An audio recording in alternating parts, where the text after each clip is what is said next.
এটা কি হয়েছে? আমার চুল কোথায় গেল? আমি কিভাবে টাকলা হলাম? এবার সবাই আমাকে দেখে হাসবে আর সবাই টাকলু বলে আমাকে নিয়ে হাসি তামাশা করবে। এই অবস্থায় আমি কি করব? যাই আলী বাবা, কবিরাজের কাছে যাই। বাবা, আজ সকালে ঘুম থেকে উঠে দেখি আমার মাথায় একটাও চুল নাই। হঠাৎ কি হলো দয়া করে একটু দেখেন। ঠিক আছে, আমি দেখতেছি। কি? তোমার চুল একমাত্র একটা জিনিস দিয়ে ফিরতে পারে, সেটা হলো নাকফুল। নাকফুল খুবই বিরল, এটা শুধু সাপেদের জঙ্গলে পাওয়া যায়। আমি আমার চুলের জন্য সবকিছু করতে পারবো, কারণ চুল না থাকলে না সম্মান না পরিচয় কিছুই থাকে না। আমার মনে হয় এইটাই নাকফুল হবে।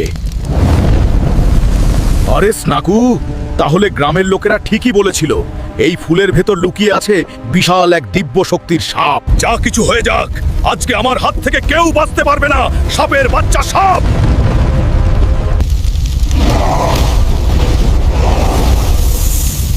বন্ধুরা, লাইক আর সাবস্ক্রাইব করে আমাকে শক্তি দাও আর আমার চুলগুলো বাঁচাও।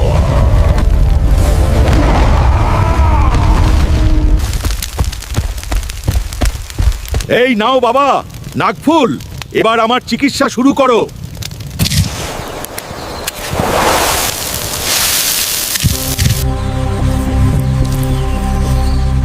এই তো, এখন আমাকে বলিউডের হিরোয়ের মতন লাগছে।